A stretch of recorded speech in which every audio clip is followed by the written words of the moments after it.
अस्सलाम वालेकुम। मेरा नाम है काशिफ और आप देख रहे हैं सरकार ऑफिशियल। उम्मीद करता हूँ सब खैर वाफियत से होंगे। अल्लाह ताला तमाम को अपनी हिफ्ज़ो अमान में रखे। थंबनेल आपने पढ़ लिया होगा।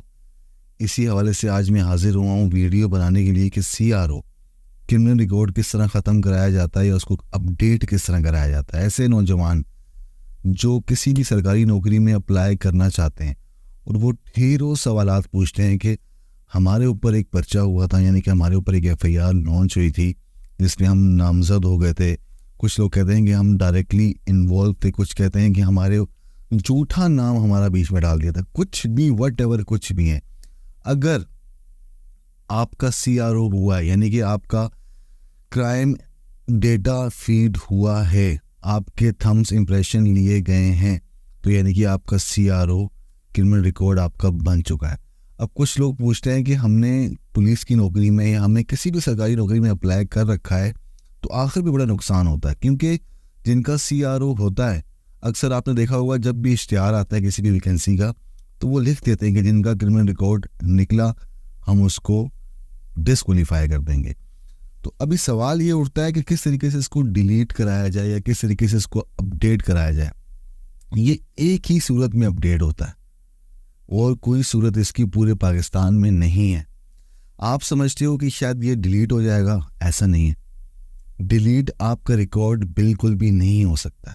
हाँ, अपडेट होता है। अपडेट में जो होता है वो किस तरीके से होता है, फॉर एग्जांपल किसी एक शख्स पे FIR हो जाती है। FIR होने के बाद उसका पूरा जो है ना थंब इंप्रेशन लेकर उसका CRO करने के बाद उसका क्रिमिनल रिकॉर्ड उसका बन जाता है और वो जेल चला जाता है या उसकी बेल हो जाती है, कुछ भी वट एवर होता है। देन उसका फिर ट्रायल चलता है कोर्ट में।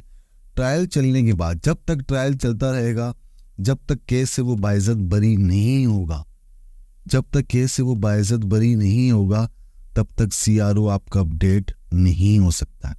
चाहे आपका इंदराज, आपका नाम झूठे केस में क्यों ना डाल दिया हो, चाहे आप खुद डायरेक्टली क्यों ना नामजद हो पर्चे के अंदर, जब तक केस ट्रायल चलता रहेगा आप अपना नाम CRO से नहीं निकलवा सकते।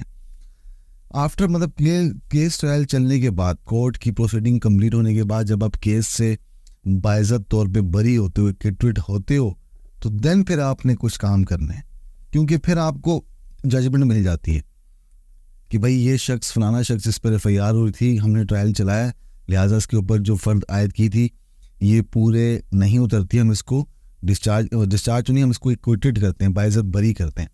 फिर वो परंदा लेकर आपने सर्टिफाइड कॉपी लेकर उसकी आपने SP CRO या SSP CRO या DIG CIA के नाम आपने एप्लीकेशन लिखनी है with judgement of this copy. जो आपको मिली होगी judgement of copy, attested copy आपने वो साथ लगा कर में आपने लिखना होगा कि मैं फलां बिन फलाना केस मेरा चल रहा था जिसके अंदर मुझे जज साहब ने, कोर्ट ने बाइज्जत बरी कर दिया, लिहाजा तो मेरा नाम CRO में अपडेट किया जाए। यानी कि वहाँ CRO में अपडेट ये होगा कि हाँ इस शख्स के ऊपर जो है ना FIR हुई थी बट ये इस टाइम बाइज्जत बरी हो चुका है।